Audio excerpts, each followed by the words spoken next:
What's going on, guys? And welcome back to the Micro Podcast. Still not official on that name, guys. Might turn into something else. It might more people, that type of stuff. But for right now, we are still unofficially calling it the Micro Podcast.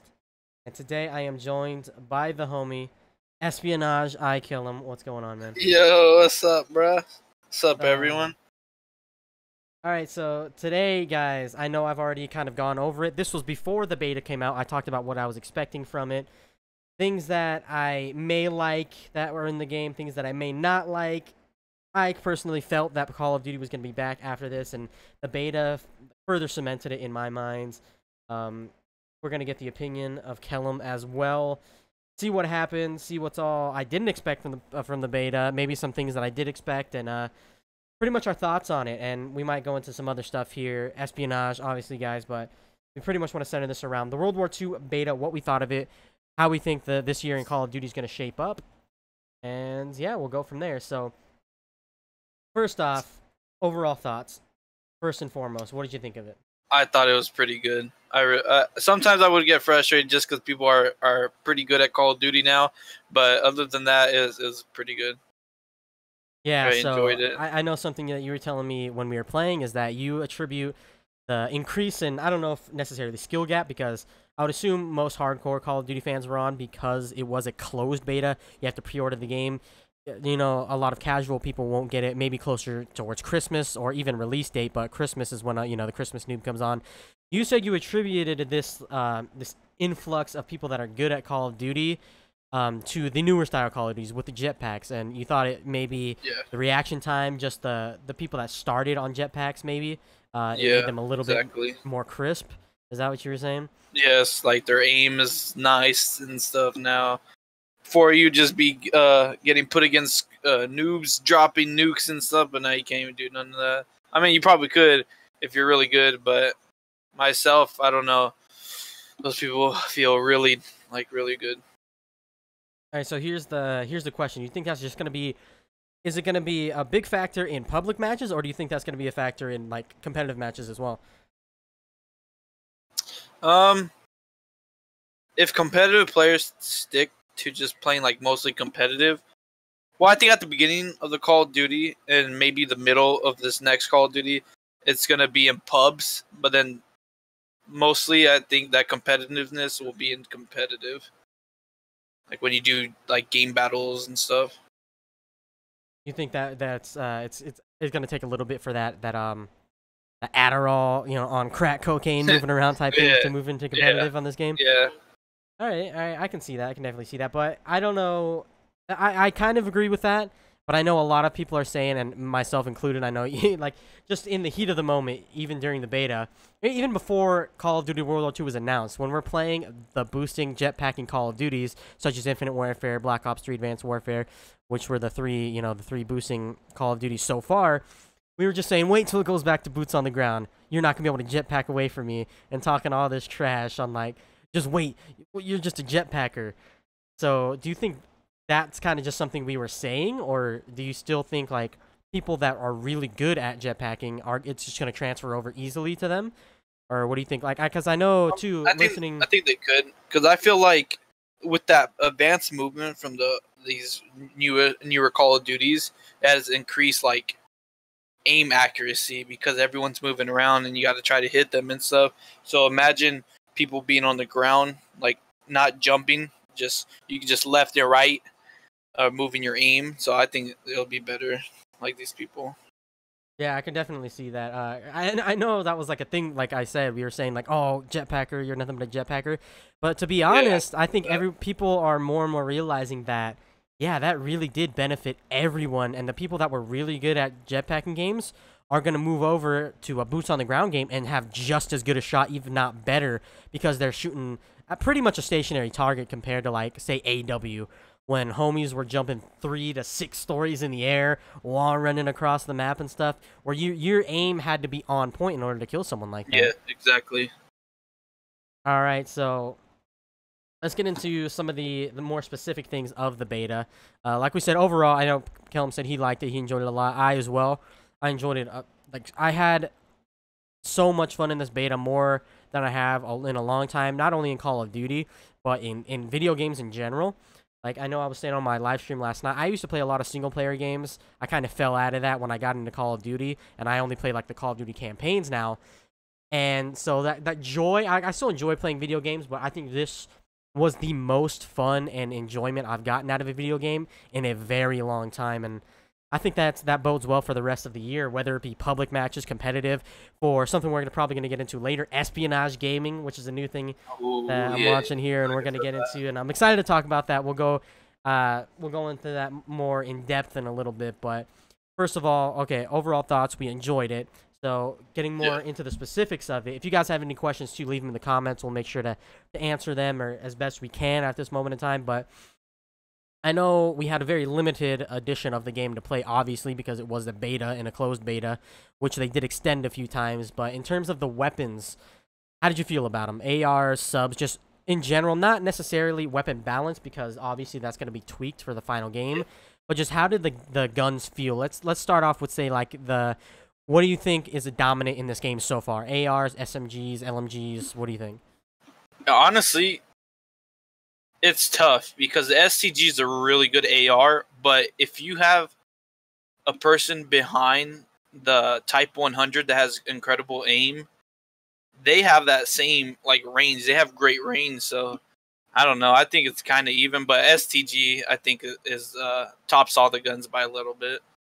The STG, so you think that's the best gun in the game as of right now? Yeah, by a little bit. Just the stock weapon, or like, do you think attachments and things like that, optics, play a big factor in that? On it. It's tough. It does. The attachments play a little bit in it because without the attachments, you'd have crazy kick. Your aim will be all over the place. But with the attachments, it's like a laser. That's what it feels like. Still has some kick, but it feels pretty nice.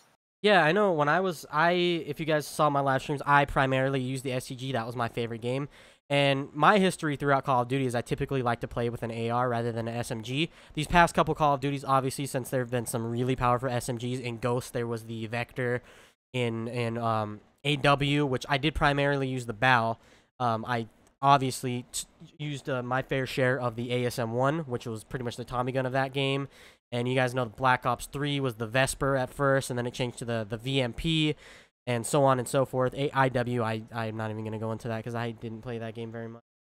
However, the STG was really good, but I found myself not even using grip. It wasn't necessary. It kicked a little bit, especially at a distance, obviously, but I found myself not even using grip because I found that it was manageable without the grip. So I don't know if I agree with the kick thing you were saying. Like, if you don't have if you're not using attachments, the kick's going to be more. I found myself using, obviously I was using the infantry division. So I had the 3 perks. I ended up using rapid fire, advanced rifling, and I believe quick draw, sometimes extended mags. It really just depended. So I found the kick wasn't too much of an issue. And I didn't even use an optic. I used an optic some of the times, but I found I like the iron sight better. It took up a little bit. I don't even know. I just felt more comfortable with the iron sight. So with the kick thing, I don't know, but I think obviously perks are gonna help. And by far, even you strip off all the perks, you're just talking about the stock weapon. I think for me, the SCG was the quickest killing weapon, and it was just a beast. But I know a lot of people felt that the SMGs were actually the way to go in this game because, like I said, with the assault rifles, you had the STG. Other than that, what really did you have? You had the first one, which is like the M1911K or something like that. I don't think which that was absolute trash. Like, I tried using that at first, and I was like, what gun is this? Is this an LMG? Because it looks and feels like an LMG. It moves very slowly. It has very low mobility. It has this big-ass like clip on the side, which blocks half your screen. I just felt it was clunky and felt more like an LMG than it did an AR. And it didn't even kill that fast. So that's what kind of threw me off. And instantly, that was the first gun I used in the beta. And I was like, what? This thing sucks. Let me just go ahead and use an SMG real quick. Because the first SMG you unlocked was... What was the first SMG you locked? It was the grease gun. The grease gun. And that thing was way better than that first assault rifle. It was so much better than the the first AR. And then obviously you go down the SMGs. You have the PPSH. You're gonna have the MP40. Obviously, we don't know how that plays, but we know it's gonna be in there. We had the waffle or the WAF, and then we ended up getting the new one, which was the Tommy gun, the Thompson, which I forget what it was like the actual official name in the beta. But the SMGs just seemed like there was a lot more good SMGs than there were ARs. Obviously, in the ARs, you obviously had the M1 Garand, which was a semi-automatic, 2-shot kill at any range weapon. And then they also had the other semi-auto, which was the M1 Carbine, which I thought was pretty fun. It's a 3-shot kill at any range, but it has absolutely 0 recoil. And then you also had the, was that it? It feels like I'm missing one. No, I actually think that's it.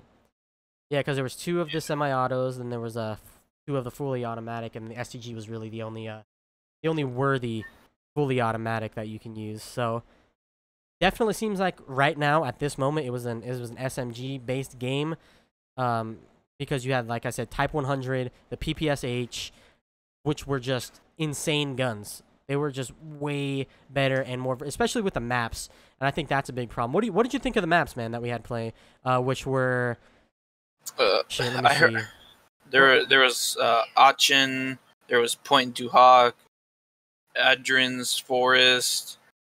Oh yeah, Ardennes Forest. I don't know how to pronounce. I don't really know how to pronounce them correctly, but like the one that starts with the G, Gibraltar. Oh, Gibraltar. Yeah, Gibraltar. Gibraltar. Yeah. Yeah, so if you look at those, obviously I would have to say Gibraltar was an AR map. Ardennes Forest was I really like that. More lean towards the AR style map, and then Point to Hawk obviously was a very heavy SMG map with the trenches. So, what did you think of them overall? They're set up pretty well. I just think they may have a little bit too much head glitch spots. Like there's a lot of those. It does seem like height is the advantage. The higher you are, pretty much, like you're higher above. Like the Gibraltar, for example, how that one has that middle spot where people can just be up top. I feel like that's key so far. Oh, for sure. Definitely height. That middle part, if you guys have played the beta, you're going to know exactly what we're talking about. The middle part in Gibraltar, on either side, really, is the power spot. Especially, I noticed in Hardpoint. That first hardpoint that's in the center of the map right there. If you have the top control, you have that hardpoint, essentially. Because the height advantage on that map, especially on hardpoint, is just ridiculous. Same thing with the last hill on that map, Gibraltar. You have the 2 windows, and then you have the hard point by the artillery gun on the bottom. If you have the window control on one side, especially the cave side window, I feel like is more beneficial to have on that side. Yeah. You have an absolute dominant position for the hard point. You'd have to agree on that, right? Yeah. Yeah, for sure. So yeah, height advantage, the head glitches. There are. I'm not sure it's exactly overpowered on any map except for Aachen. If you guys played Aachen, I know it's getting right now an overwhelmingly negative response from the community, and I would have to agree with that wholeheartedly. I thought Aachen played very interestingly. I felt there were so many flank routes in that game. There was middle, which was a death sentence. There was the left. It was a standard 3-lane design. It was very open though.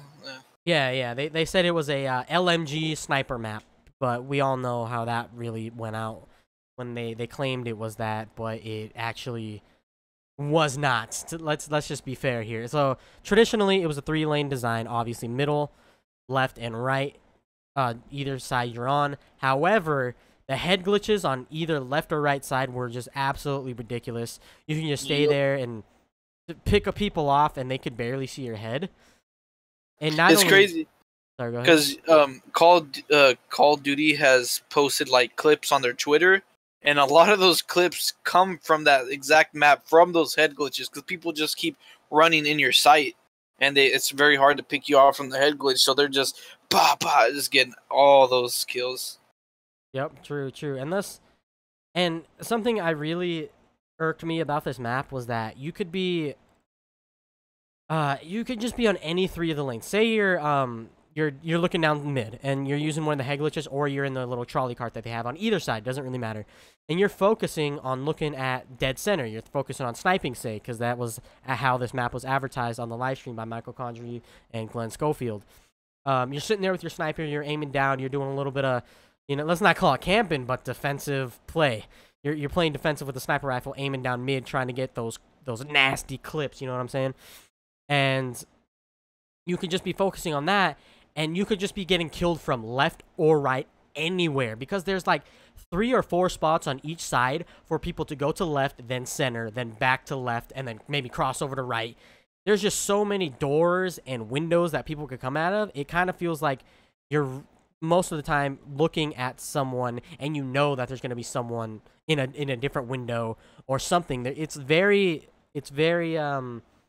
unforgiving on that map, because you can be getting killed from so many different directions, even though it's supposed to be, a long-range map. People run around left and right side with an SMG, no problem. Exactly, I agree with that. All right, so moving on to another map, let's just, we went over Gibraltar a little bit, which I didn't have a problem with Gibraltar. Just don't want to glance over that. Gibraltar is pretty good. The only thing that kind of irritated me, and you could speak on this too if you had any ideas, or if you thought maybe this was a good thing, I thought the spawns were they didn't really make sense. On Gibraltar. They were really bad.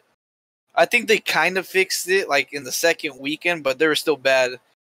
Like if you're playing TDM like on the first weekend, there was no spawn flipping. Like you can be in their spawn and you're getting spawn kills for days. And then towards that second weekend, you literally had to be all the way like in the very back of their spawn, like the end of the map, just to flip it. Yeah, and sometimes it wouldn't even flip. Yeah, exactly. Yeah, so obviously spawning, it's going to be tweaked, obviously. Spawning something that's continuously tweaked in Call of Duty. However, I feel like this needs... To me, I think it was their idea, especially on this map and Aachen, that they wanted to minimize spawn flipping. Because if you guys noticed, the spawn points in Gibraltar and in Aachen were gigantic. The 2 spawn points in both those maps on either of the side, the Axis side and the Ally side, were huge. Like, absolutely giant. In Gibraltar, it's that entire back area with castle. It includes that building with a turret, it includes the cave, and it includes that entire open area back there for spawns. And then on the other side, you had all of that back area, plus you had those buildings you could spawn in. And then you went forward a little bit and you had the turret room, which you would still spawn right there if the other enemy team... If someone was blocking the castle spawn, and you would spawn in that turret room with the enemy team spawning right behind you in that open area. It was just ridiculous, and I can see what they're kind of doing. They want to minimize spawn flipping, but to a point, it becomes a nuisance, because you can't flip spawns, and it kind of just doesn't make sense that sometimes. You could be in their spawn, and they will spawn in front of you. So I think that definitely needs to be balanced if they actually do want that, to minimize spawn flips. Yeah. I know in the other maps it wasn't that big of an issue, Point to Hawk and then Ardennes Forest. But Point to Hawk I really liked. I think that was my favorite map in the beta. It was very heavy, which is odd because, like I said, it's a very heavy SMG map because of the trenches and the close quarter combat. But what did you think of it?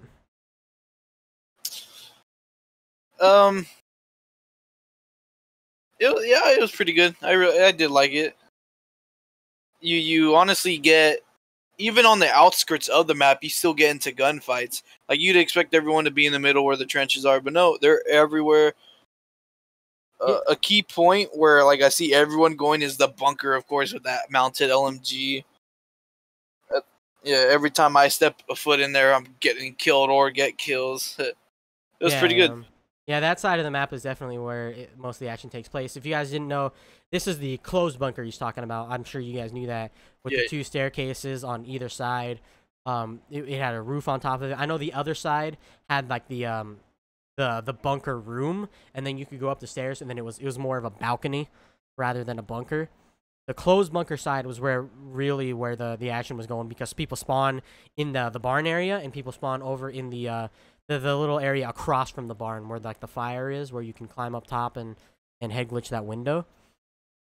So that was a lot of where the action was going down in that map, and I know it was something we talked about when we were playing because we were getting kind of pissed off on one of the last days of the beta where, like you said, the outskirts were a viable place to get kills rather than just the middle and the trenches. But towards the end, and then I'm sure by the time the actual game comes out, it's gonna be more centered towards the center, like the middle of the map. Because I remember you saying, dude, people always used to go to the outskirts of the map. Now I can't find anybody in the outskirts of the map. Yeah. So why do you think that is? You think people are just trying to go? It was towards the end of the beta. People were just trying to go ham with the SMGs, or what was going on there? Yeah, and because they did add another SMG, that Tommy gun, or well, that's not what it's called, but they did add like other SMGs in. So maybe that's a reason why. So they want to just test it out at closer range. But other than that, maybe it is because it was close to the end of the beta, so they're like, I'm just gonna go for it, you know? Yeah, trying to get those nasty bronze medals, as they're called, play of the games. Yeah. Now that they we'll get into that later, but they now have the bronze star instead of the final kill cam, or final end of the round if you're playing Dom or something like that, which we'll get into later. I want to continue on the maps right now, but okay. So Point to Hawk overall, we enjoyed it. It was a very heavy SMG map, probably my favorite, and it looked aesthetically, it was beautiful. Like I can't even say that enough about this entire game. Really, it looked so good. I know it was getting shit on like how it looked for some reason. People were saying that they had 3 years to develop it and they gave us Atari graphics, which I don't agree with at all. If you played the beta, you realize that holy crap, this game is a work of art. It looks so good. And I think it really shone on this map, Point to Hawk. They had it kind of fit the theme that they were going in when they were hyping this game up when we first released it. They said they were going with the graphic design of do you remember how they were calling it? Dark but beautiful or something like that? I'm not sure. Yeah, damn, I wish I could remember the term. I'm actually gonna Google it real quick. So, because I really want to figure out, because it really fit what the mantra of how they were trying to make this game. So the detail was amazing though on every single map. Yeah, definitely the detail was incredible. And something, I don't know if I may be getting this wrong, maybe it was just my imagination, but I'm pretty sure Point to Hawk was a map located in France. It says at the beginning of the game. I'll have to like read back and go look at this. But if you're spawning on the I want to say the Axis side, the side that's furthest from the barn, in the back, like I don't know how, when the planes are flying towards you. I don't know if this is you've had to play the beta to know what I'm talking about. But if you turn around at that spawn, there's literally Normandy right there. And I don't know, like I said, this isn't confirmed. This is just something I kind of saw. Like I turned around and started looking at the exterior of the map that you can't get to yet. I'm sure people will find glitches to get out of the map and so on and so forth. However, yeah, you turn around and you see Normandy right there. I know it's like, okay, whatever. It's Normandy. It's Point to Hawks. It's a different map. I understand this, but it just shows that like the attention to detail that Sledgehammer put into this. Like you can just, it's kind of like, it reminds me of COD 4, where the map with the sniping map, what's that map called? Bog? Is that what it's called? The dark one that everyone snipes on. Oh yeah. The one that everyone's like, And you like, if you play the campaign, you would know this happened. But say if you're like, I know none of the pros play the campaigns. If you just hopped into multiplayer, you would never know this. But it's just ingenious how developers do this. This is Infinity War that did this, but it reminds me of this, where that wall to the far left side of Bog, like behind that building, right behind that wall is another multiplayer map, which damn it, I don't remember the name of it, but it's that one with the street, and then it has the buildings, light on the right side if you're talking competitive callouts, lights on the right side if you're coming from that. If you break down that wall, it's literally 2 multiplayer maps connected, except for there's a wall separating them, so you can only play one at a time, which that's what this kind of reminded me of. There's Normandy in the background. I'm absolutely positive that's going to be a multiplayer map, especially in war mode. If y'all haven't seen, they released the picture of the next war mode map, and it looks like you're fighting from the German side. Actually, that's the point of view the picture saw on Normandy. So I can tell you with utmost certainty that that's going to be a very difficult map to stay alive on, because as you all know, in the real life Normandy, it was just a slaughter fest. They set up with their LMGs and they just annihilated wave after wave of the Allied forces. So that's going to be hella fun. And just, that was my little tangent there on how good the map is and how much I think Sledgehammer cared about how they made this game look. Moving on to, which is I think the last map in the beta, Ardennes Forest, which was the snow map. And like I said, this played a little bit AR heavy. And what did you think about this map? Yeah, the AR for sure played heavy on this map. Just like I was saying earlier, I think they added a little bit too many head glitching spots, especially in the middle of the map. It feels really crowded in the middle. Small lane in the middle. There's a broken statue on there. If you're in the middle of that spot, head glitching on top of that staircase, man, that's deadly. Which staircase? On the where the statue is. Where B-Dom is, where B-Dom will be, and there's a hard point spot there as well? Yes. Yeah, definitely. It's definitely... And then towards the forest side where that little kind of cave or something, I guess you can say cave, where both the mounted LMGs are, I feel like you have to have a mounted LMG. Well, you don't have to, but right when you hop off that spawn, I go straight for the LMG to shoot across, because... once you're set up, there's no stopping you. So which side are you referring to that's the power spot? Are you referring to the side that's the LMG that's by the cabin, or the LMG yes, by the cabin? The cabin, not the one that's in the bunker side. I really like the cabin. Yeah, I definitely think that's the power spot if you're going to be anywhere, especially on the LMG, because on the bunker side, it's cool. You can hold it down there. There's a head glitch on the side of the bunker with that yellow barrel, but it doesn't cover as much as the cabin side does. If you go behind the head glitch on that yellow barrel, it covers from like your belly button down. Whereas if you're on the cabin side, there's sandbags there that cover from your neck down. So it's very, very hard to shoot people on that side. And then obviously inside the bunker, that's a pretty good one. You can just hop on that LMG. But the bunker side is just that sandbag wall that's right there off of cabin. It extends almost all the way to the cave where that first hardpoint is. Or I'm sorry, that last hardpoint is. Is it first? No, it's the first hardpoint. The first hardpoint, if you guys are familiar with the hardpoint rotations in that map. It extends almost all the way to there, and then it also has a tree right there, so you have even further protection. So that's definitely the power spot. I would say the only thing that the bunker side has going for it is you have a slight hill advantage. It's slightly higher in elevation than the cabin side. So, yeah, that's pretty much it on that map. Like, there's really... didn't blow me out of the water in that map. I liked it. It was probably my second favorite map. Like, here's my ranking of the maps in order. I would have to say Pointe du Hoc, then Ardennes Forest, then Gibraltar, then Aachen. I hate to even put it on that list, but because it was I hated that map so much. They should have just left that out, and that's going to be one of the maps in the full game that I just, nope.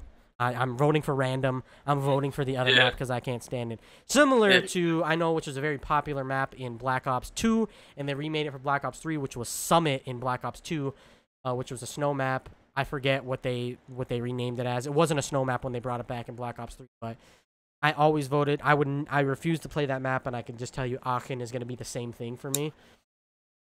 So overall, the maps, I would say...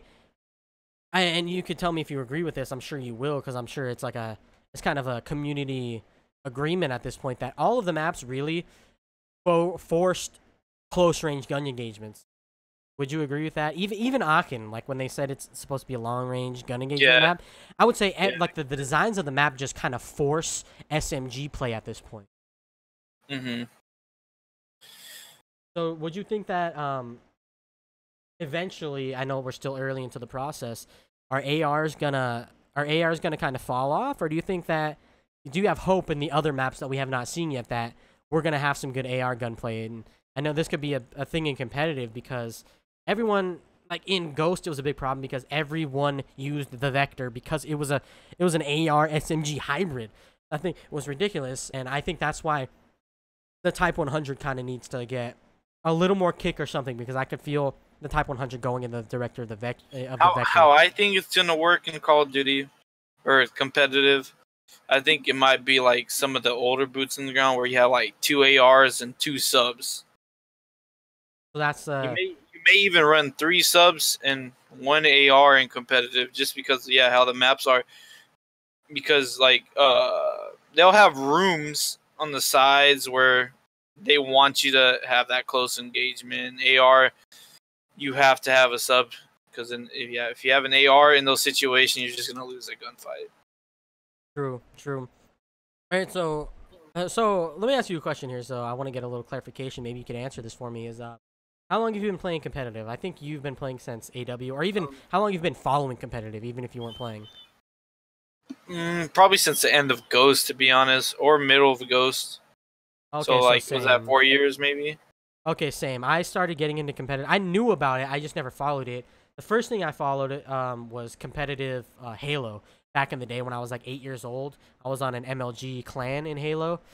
But I didn't really follow Call of Duty at the time, so I didn't really know. But so traditionally, you probably know the answer to this question, because I wasn't really into it all too much other than Optic. But traditionally, so on Boots on the Ground Call of Duty, there's 2 ARs and 2 subs. Uh, Or does it just kind of depend on the map? it does kind of depend.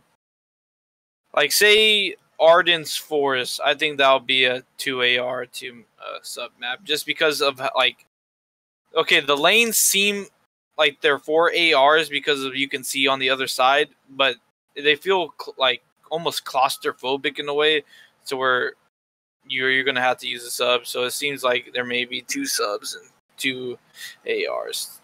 2 subs, 2. Okay, so let me ask you this.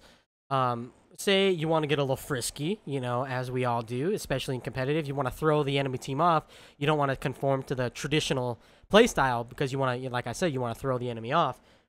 Typically, I would imagine this is a pretty obvious question, but so say you want to the 2 sub 2 AR thing. Let's go on that. What if someone wants to run a shotgun? Who would typically run a shotgun? One of the SMG players that wants to get in their face, and then likewise with the sniper rifle, would a person that would normally play back with an AR be the one to use a sniper?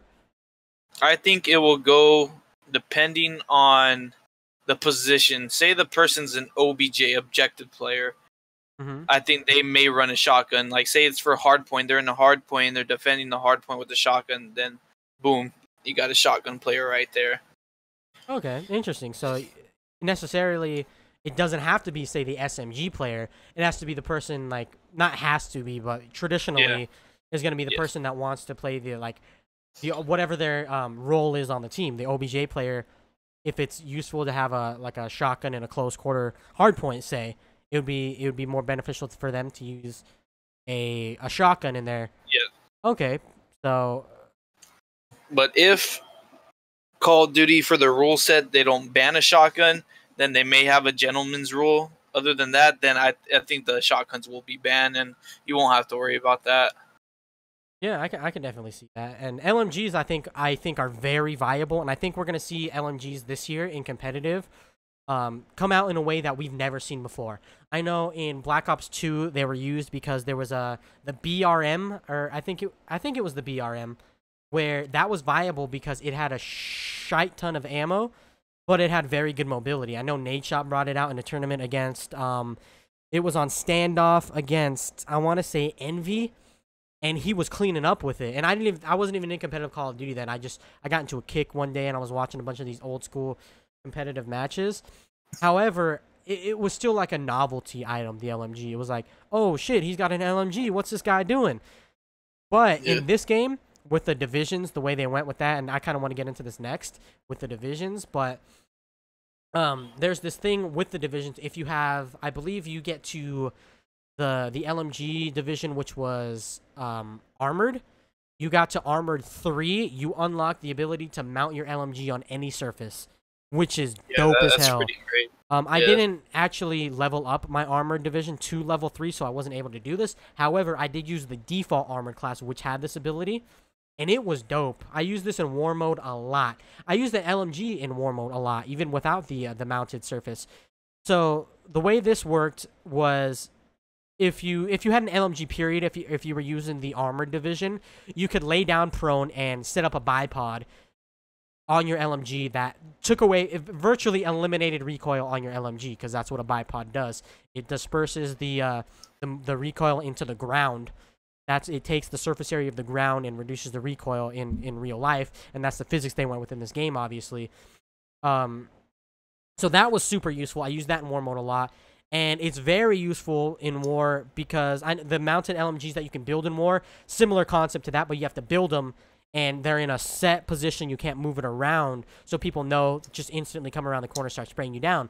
Now, what's really sick about this bipod mounting ability, and why I think the LMGs are going to be used a lot more in this game, is because with that level 3 armored division, you could mount it anywhere. You could get up on a traditionally, what would be, I don't even know what to do, like a PowerPoint that you would have to kind of just aim in a window and murder people going down mid.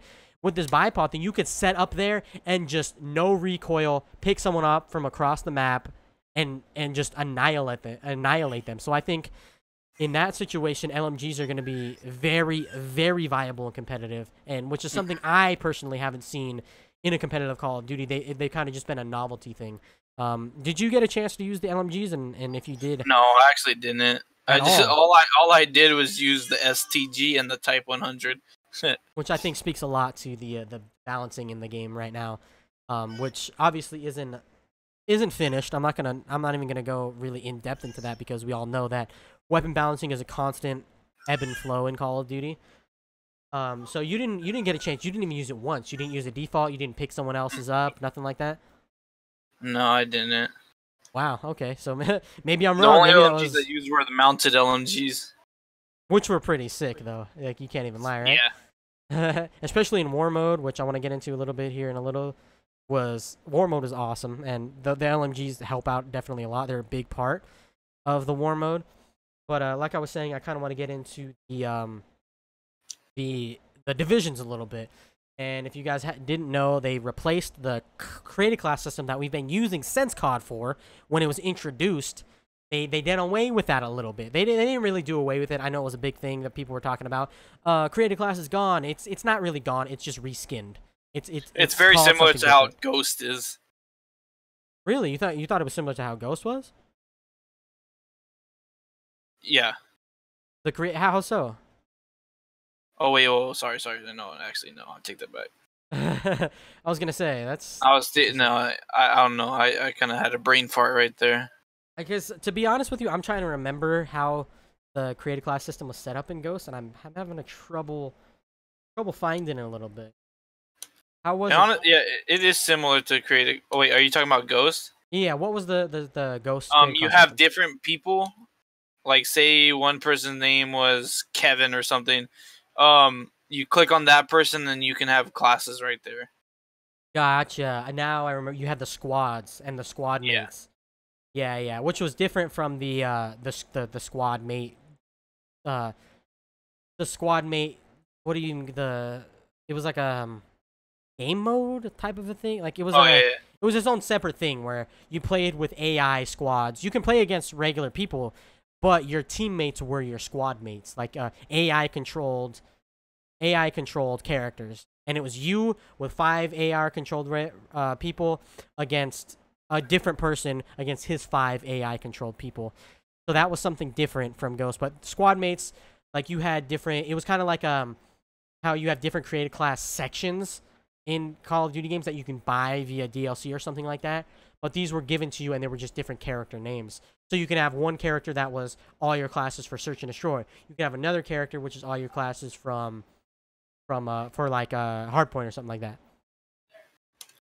So I can definitely see the parallel there that you're talking about, because the divisions, I can see that it's just a slight variation on it, because the division system was, you got 5 created class slots parentheses and in hypothetical quotation marks, because you had 5 create a class slots, Mhm. but all of them could be infantry, which is the Yeah. which was it was the AR one, the one that was tailored towards assault rifles, and then you had armored, like we said, which was tailored toward LMGs. You also have, and these are the only 5 that we know that were in the beta. I'm pretty sure there's going to be more, maybe. I'm pretty sure they said that there was going to be 9 in total, which I don't understand how they're going to make that work. I might have been mishearing that or misunderstanding that, but I could have swore they said that on the release of the game there's going to be 9 divisions, but we only got to play with 5 of them. So that means there's going to be 4 more. There was also Expeditionary, which was shotguns, Mountain, which was snipers, and the Airborne, which was the submachine gun class. And if you wanted to go ahead and describe like what these divisions were for, and like the basic training, or not even the basic training, just the division training, like how would that tailor towards like what they were trying to do? Like Airborne was sub, and how they try and do that? They made it where you can sprint faster, climb obstacles faster, as a sub player would like push, which run. was the Airborne division. Yeah. Yes, exactly. Yeah. And then like infantry, you're chilling back. You're aiming. You're an AR player. You are aiming in, just waiting for someone to peek around the corner, and you can unlock your like stock when you aim in faster, or you aim in, and you can move faster while aiming in. So that's one thing. Like, because I see myself always chilling back with an AR and aiming in the whole time. So if I can, so while aiming in, I'm able to just move around faster around those corners instead of waiting for a sub player to come around there and just destroy me. Yeah. And so then as you just going off that a little bit, so as you it gives you the division training, which is separate from the basic training, which we'll get into. Division training is specific to that division, which can't be used on another division. Say the infantry thing, like Kellen was saying, with the stock perk. The stock not perk, because the perks aren't, they're not called perks in this game. They're called, with the stock is a division training, which is specific to infantry. Unless you're using infantry, it's not available. You don't have stock. It's not an attachment. It's nothing like that. I'm sure, right? Stock wasn't an attachment at all, was it? No, it was not. Yeah. So it was a division-specific training.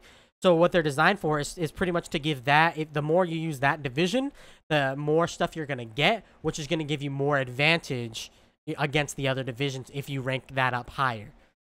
So I just wanted to clarify that a little bit. You can just go ahead. Mm-hmm. You want me to go in on the other classes you said? Yeah, that's cool. Like, just describe a little bit how, what perks were for what and what they did and stuff like that. Like the sniper ones, some snipers, they wear ghillie suits trying to be sneaky, and then they can they have like dead silence almost. I think it is like dead silence. I forgot what it's called. Yeah. But your footsteps are silent, so no one can just, as they say, sound whore for your footsteps and listen on us. You can just sneak up on them, which I just wonder how that would work with competitive, because you use and mostly in all the Call of Duties for competitive, they have a perk for dead silence, like for search and destroy mode. Mm-hmm. So it's just think about that. Yeah, I think with that, they kind of really went for it, balls deep. Sledgehammer did when they were thinking about boots on the ground, going back to old school. I think they used a lot of COD 4 as their reference. And if y'all have played COD 4, especially competitively in Search and Destroy, y'all know that in COD 4, if you're walking around, you're crouching. You are not sprinting, and you're not walking, standing up. You are crouching in Search and Destroy because you don't want to be heard. And even then, you could still be heard crouching. It was just very silent, and you had to really turn up your headset in order to hear it. Yeah. So I think that's pretty much how this game is going to be, and it's going to be very beneficial to be using to be using Mountain Division in Search and Destroy if you want to be silent. Here's the thing too, which I think is interesting, when how they put that perk to be specific. Like I said, this is specific to a division, so you really had to be using a sniper to have this. You had to be in the mountain division to be using. Well, I'm retracting my statement because I'm thinking about it a little bit. This is where it gets kind of, you can mix and match things. So, say you're using mountain division and you want the dead silence thing. You don't necessarily have to use a sniper. If you want those perk sets, all you have to be using is that division, because you could use an SMG with the sniper division, which is the mountain division. So technically, you can get around that by just using that division. In Search and Destroy, I have a feeling it's going to be a lot of mountain divisions, but with people running their respective weapons, ARs, SMG, shotguns, etc. So do you think that was kind of a creative way of Sledgehammer doing this, or do you think they really should have just stuck to the traditional, just use your perk basic training type thing? Judging from so far what we've seen, it may change, or it may work out better later on in the game. But judging by that, I'm already used to like the normal tradition, so I'd prefer that, to be honest. You prefer that? Let's just stick with the yeah. So but you may never know during like the competitive season, it may be different though. There may be basic training perks for that, so I'm not sure. True, because we have not seen all the basic training yet. I've pretty much, since the level cap was capped at 35, I believe the second weekend was capped at 35, right? Yes. They didn't do it to 40, right? Because I heard a lot of people saying that it was 40. Like a lot of people covering it on YouTube said it was 40, but as far as I could tell, it was 30, correct? Or 35. Yeah.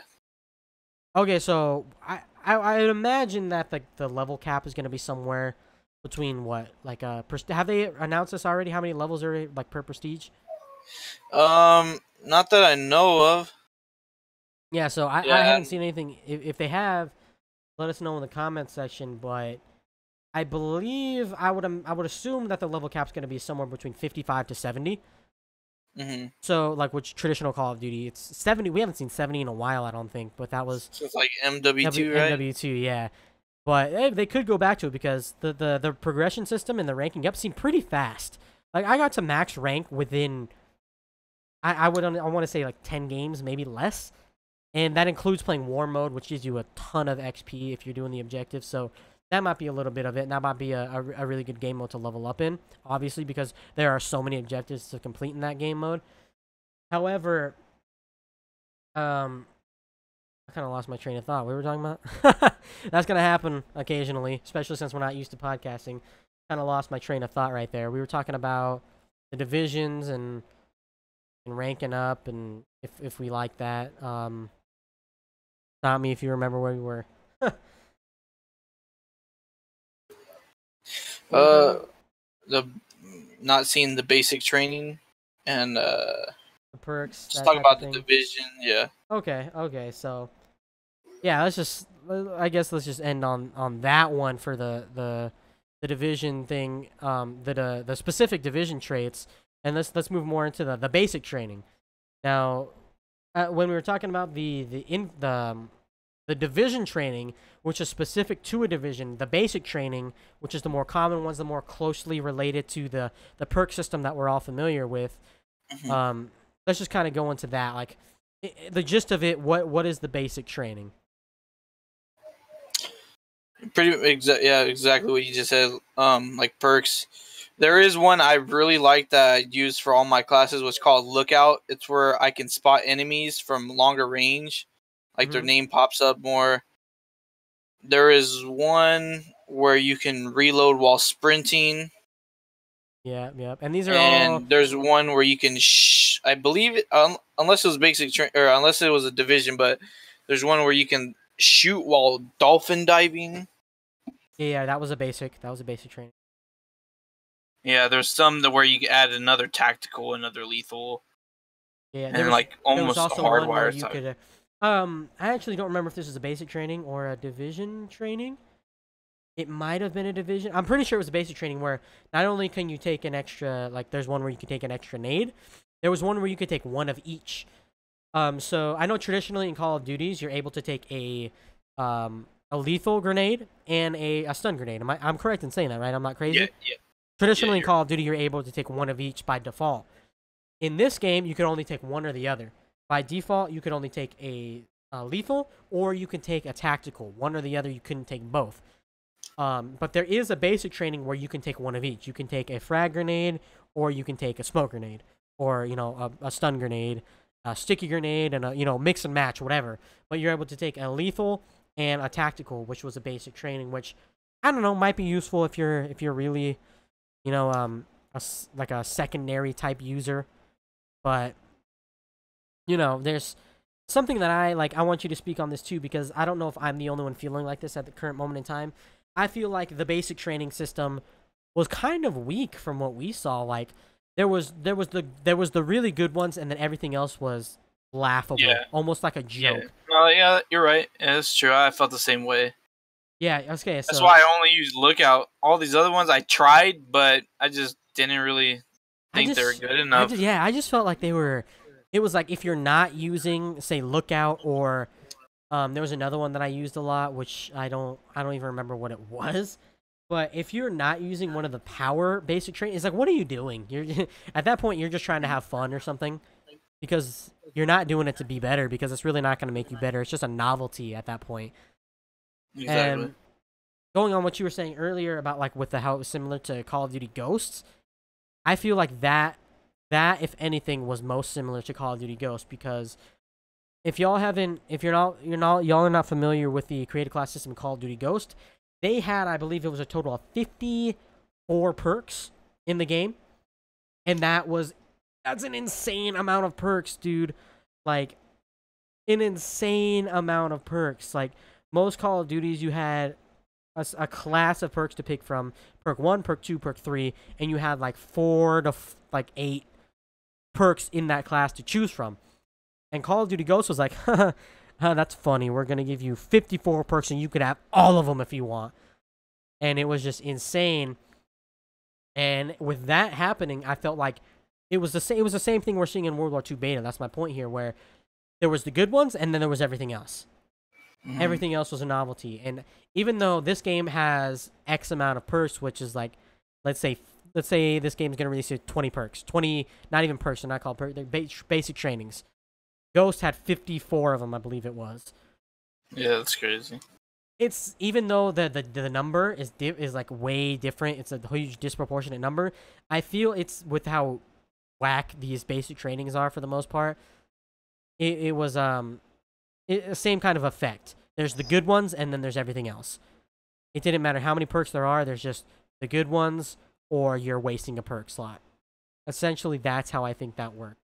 And pretty much that's all there is to say on the basic training, except for the basic training, which is different from the infantry train or the division training. Basic training can be used on any of the divisions. They're not division specific. You could equip them on any of the divisions, and they'd act the exact same on any of them. I do wonder if they will add something to where you can add like 2 basic training perks, See, that would be a great idea. I would actually enjoy that a lot, because just picking one is kind of like, okay, sweet, I have this ability now. But equipping 2, like we're traditionally used to putting on 3 perks, if we want to, based on the pick 10 system from Black Ops 2, advanced upon in Advanced Warfare, no pun intended. With the pick 13 system, you were able to pick 3 perks if you wanted, which most people did, or more. You would sacrifice an attachment, you would sacrifice a nade or multiple secondary, something like that, to get more perks, so you can have a total of, let's see, 2, 4, 6 perks plus a primary weapon. Like, you can take a total of 6 perks plus a primary weapon in the pick 13 system. And what was I saying? Yeah, so that's traditionally what we're used to, and I think, like you were saying, it would be a great idea to at least 2. Give us an option to pick at least 2 basic trainings. I think that would be a good addition, not to only, like, say it was a basic training where you were able to pick 2 basic trainings, you know what I mean? Which I don't, that seems like it would be kind of weird. Like, picking 1 basic training to have multiple basic trainings. Yeah. I don't know how that would work, but maybe just Just put that in there as a default. Like, we're able to select 2 basic trainings. I don't understand what would be the harm of that. Like, how traditionally Call of Duties in the past, if you can't use a perk with another perk, it would just be X'd out because they wouldn't make sense. Sort of like if you try to have 2 optics on a gun, it just doesn't, doesn't compute. You couldn't do that. I don't understand what would be the problem in just letting us have an extra basic training. So, speaking on that, do you think it's just like Sledgehammer trying to be more geared towards the simplistic, like a simple style of World War II? Less choices. You got your, as a soldier in World War II, no matter if you're on the Ally or Axis side, you got your rucksack, you got your weapon, and your helmet, and you were good to go. Yeah, to be honest, yeah. Which, it seems like it's, that's really the theme of this year's Call of Duty, right? The visceral. A visceral experience is the word that quite frankly, I'm kind of getting sick of with how often Michael Condra uses that fucking word. Visceral. Every time he talks about this game, he's like, it's visceral. The campaign's visceral. The multiplayer's visceral. Zombies is pretty visceral, I'm kind of getting...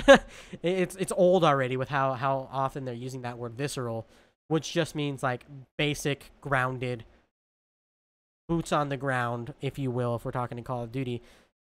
That's really what they're trying to make this game. Simple, to the point, World War II, nothing fancy.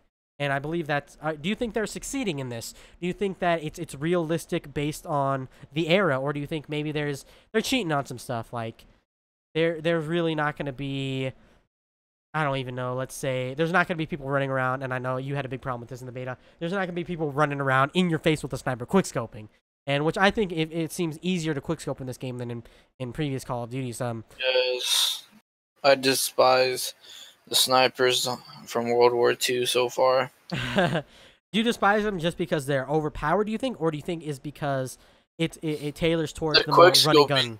Like, there's people using it as if it's an SMG. I'm in a close room. Or not even a close room. I'm just out in the open, and I see someone run towards me. You'd expect them to have a sniper be at range, right? But no, they're running towards me, and I just get a quick scope. I'm like, oh my gosh, like, maybe it is the aim assist. Maybe they shouldn't have added any aim assist at all. With the snipers, right? Yes. Okay. Like, they shouldn't be like Black Ops 3s in a way. Like, I know you said you really like those. Yep, I really did. Yeah, I just really didn't like the snipers just for that reason. But as you were saying, it is pretty realistic that the sniper should be one-shot kill. Yeah. I know that's a big thing for me because I love to snipe.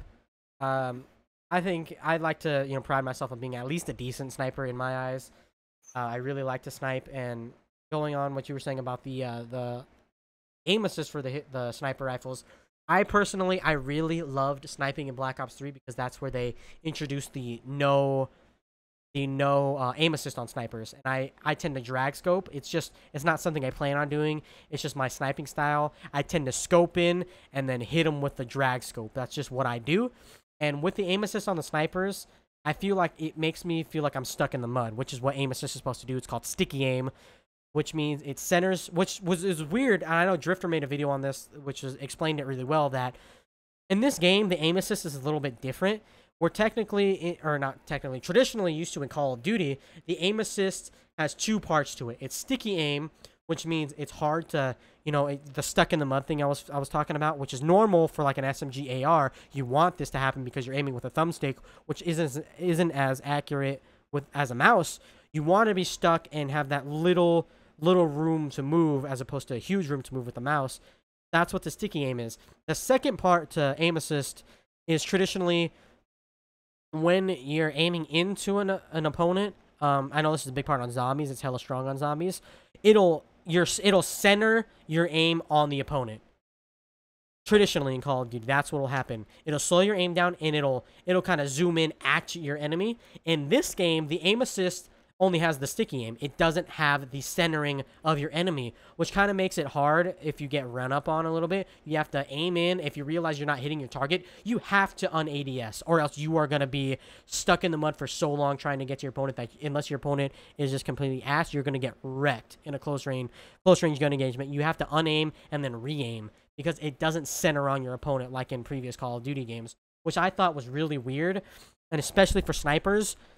bitch, when I'm aiming in with a sniper, I need that shot to go where I'm wanting it to go. Especially with the Yeah. drag scope, I don't want my aim to be dragged away somewhere because it's not centering on your opponent. So yin and yang right there. He has one view on the aim assist. I have another view, both sort of negative, but from different viewpoints. And I think that's pretty interesting that that can be negative on both sides. And I think they really just need to go back to the traditional aim assist. And I really think they need to remove aim assist from snipers altogether. All right, so overall, the game, let's just go back to it. I really enjoyed it. I think it's going to be a great year for Call of Duty. People are going to naysay, they're going to talk shit on it. Overall, I think it's a great game. Like I said, I had a ton of fun on it. I think Call of Duty's back. Would you agree with that assessment? Yes. Yeah. But at the same time, well, I didn't really like it, Infinite Warfare that much, but it was nice having something other than boots on the ground. What everyone wanted, they're like, it's getting boring. It's the same thing, and then boom, Sledgehammer hits you with boost jump, right? And then it goes to the next one, Black Ops 3. People still liked it. There was a little bit more complaints about it, you know. And then Infinite Warfare came, and then everyone was just complaining, like, oh, why'd you guys go to boost jump? But that's because everyone was complaining about boots on the ground. Like, they wanted something new. But then, boom, Sledgehammer hits you again. Back on boots on the ground, man. That's crazy. Yeah, I definitely would agree with that. I believe I talked about this on my first podcast, micro podcast number 1. I'll try and remember to put a link down below in the description. Really, what's happening right now with Call of Duty is that the community is shaping the game, whether you realize it or not. The community, like Kellen was just saying, was saying, "Oh, I'm so tired of Call of Duty. It's the same thing every year, just with a different skin on it. Yeah, it's the same thing. Change it. Look at Battlefield. It's changing, and that's why it's a better game." And the community was becoming increasingly toxic. So Activision was like, "All right, we got to do something, or else Call of Duty's gonna die. We need to innovate." So what did? They brought in a third developer, so we're now on a 3-year development cycle, as we all know. Sledgehammer was like, "Oh, you guys want something different?" Like Kellen was saying, bitch, boost jumping. Completely different, changing the game, for really changing the way Call of Duty plays for the first time ever. We had never seen anything like that before. Except with like COD 4, you can say that was different because it introduced a bunch of different stuff that changed the way people play. Kill streaks, where although very minimal, it was the first time they introduced kill streaks, or actually they were kill streaks at that point. They weren't score streaks. They introduced the creative class system. They introduced perks. They introduced so much stuff. With that, though, that was just things. Those are just things you could use. With AW and the introduction of the Sledgehammer games, they introduced something that changed the way people moved in Call of Duty. The advanced movement they brought to the table. And the Call of Duty community loved it at first, but they realized, oh shit, this isn't why we want to play Call of Duty. We want to play Call of Duty for the visceral, to use an overused term, like I said. And they really it created a polarizing effect where some people loved it, some people hated it. But by that time, we're in a 3-year development cycle. We got to wait another 3 years to catch up with the grid. That's where I think Infinity Ward gets a bad rap, is they have to kind of predict what people are going to be into and what people are going to be sick of 3 years in advance. You fucking try doing that. I don't know what I'm going to do tomorrow. I don't know how I'm going to feel tomorrow. We may get nuked by North Korea in a month, let alone trying to predict what people are going to feel like in 3 years ahead of time. Yeah, and I think that's exactly why they also released Modern Warfare Remastered. Which, how do you feel about that? I kind of feel like that was a good move for business and nostalgia effect. But I think that hurt IW as a game in whole, and hurt the Call of Duty community, because it split us in two, where people were playing COD 4 or MWR for nostalgic effect and the boots on the ground feeling. But other people were playing IW because it was the current Call of Duty, and maybe some people liked it better. I think for a business standpoint, it was awesome. They were going to make more money, obviously. But in terms of the Call of Duty scene, I believe it was a strike and a blow to it. You feel the same way? Yeah. I kind of feel like they ruined Modern Warfare. Like, Just, well, the online, the campaign is obviously the same, but Yeah. the multiplayer just felt different. You die faster. You have more people camping. Mm-hmm. Man, I don't remember it ever being like that before. Yeah, I can't really comment too much on that because I didn't even start playing Call of Duty until MW2, so I never really played COD 4. I had a little stint on it when I Xbox Red Ring of Death, or like I don't know if you guys remember, but if you accidentally tapped your Xbox 360 when there was a game in it, it got that deep scratch all the way around, and your game was just unplayable. I did that to Modern Warfare 2 a few times, and my cousin had COD 4, and I had to play that for until I got a new disc. So I can't really speak too much on that because I'm not familiar with how COD 4 played out, but I thought it was cool for a little bit, nostalgia, people that wanted to go back to that, where it was a lot of people's favorite COD, and that was kind of a cool thing. But after a month or so, it was like people were sick of it. People didn't know what to do, especially pro players. They were like, "Can we have an MWR pro scene or nah?" And it turns out, obviously, we know in hindsight that that wasn't realistic. Mm-hmm. So we've been streaming this podcast for a little bit over an hour. So I kind of don't want to go too long. I know I got to get ready for work in the morning. Got a long shift tomorrow. You probably got stuff to do. So I just want to end on it. This big, exciting, really not an announcement because we've talked about it before, but espionage gaming. It's a thing I'm trying to start up here. Organization. Really, what I want it to be like is I want to have an esports side of it. Mostly Call of Duty right now. I'm not even going to think about getting to other esports at this current moment in time. But an esports side of it and then a content creation side. Pretty much I want it to be a group of people, even if we haven't met them yet, having fun together, collabing, making videos. And on the esports side of it, I want to run a team that's dedicated, that's practicing, that to take over the competitive scene, to maybe play in online tournaments, hopefully here in the near future, have some funding so we could play in LAN tournaments and go to like open tournaments and stuff like that. And on the content creation side, streaming on Twitch, YouTube, creating content, just having fun. And as you can see by the title and this guy's name, ESP, which is espionage underscore, I kill him. I'm very excited to introduce. He's the first member other than myself, Espionage Micro. And so that's my idea. I just want to have fun, create this organization, and eventually rise to some power and rule the goddamn world. Now, I'm really excited to join, and I'm happy about it, man. That's really awesome. Cool. Yeah, I'm it really is. Definitely glad to hear that. So, what do you think, and what kind of direction do you want us to take in the content creation side as well as the esports side? I know we have in my personal opinion, I have a goal of where I want it to go. And you being my first, we've been friends since AW when you came in my streams and that type of stuff. So I know you're going to be, a good addition to this team, obviously.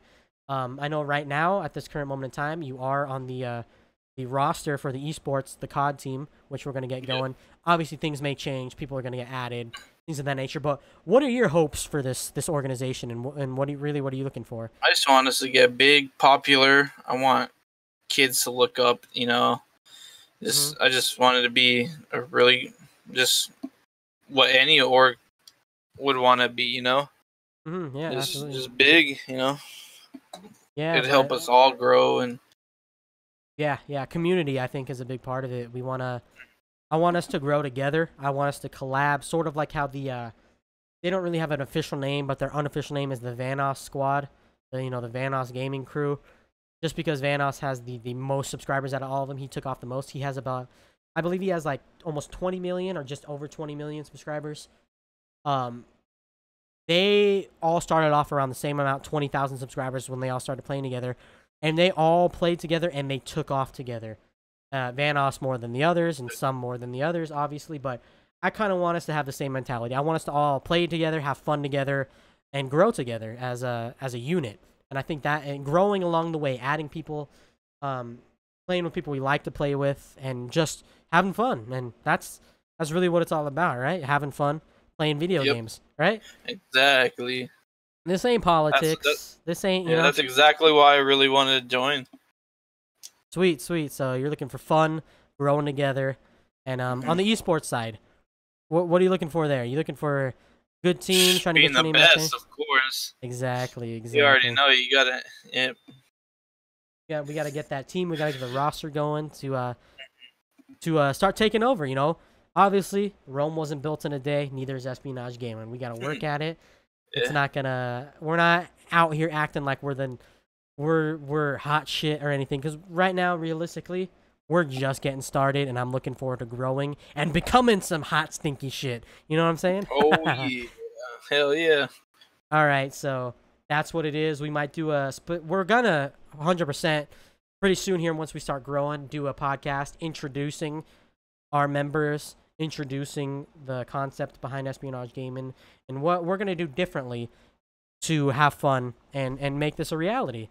So that, with that being said, we're gonna go ahead and end it there. I think that's a good ending point. What do you think? Yeah. For sure, for We sure. went through the important things, you know. Yeah, yeah. Specifically, the Call of Duty beta, the World War II beta. Obviously, I wanted to get that on the table since it's fresh in our minds. It's just we're coming off like what, pretty much a week since the betas ended. Less than a week actually. It ended on Monday. But we've been streaming for a little bit over an hour. I thought that was a great first podcast with the homie Kellum.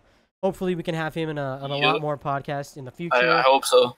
Yeah, man, and Glad more to. people in espionage. Maybe even start an espionage. Change this to an espionage podcast. We'll see what the future holds for us, guys. But thank you so much for tuning in to the stream. In the comment section, leave down your questions, your opinions, what you maybe want to see us do in the future. And as always, guys, hit that hot subscription button on my channel right now. Hit it on Kellum's channel because he's going to be producing here in a little Oh bit. yeah, That's I what this will. is I all haven't about. in a while, but I for sure will. Hell yeah, man. I'll go ahead and I'll leave his channel link down below in the description. Subscribe to his channel, subscribe to my channel. Hit a hot thumbs up on this video, this podcast, if you enjoyed it, guys. Hit that ding-dong belly notification to get the notifications anytime I go live or anytime I post a video, same as Kellum, because like we said, we're going to be posting, we're going to be hitting that grind. And as always, guys, let your people know that espionage is out here growing as a community and as a family. And we will see you guys on the next one. You got anything to say, Kellum? You said it all. Said it all. Alrighty, guys. Peace out.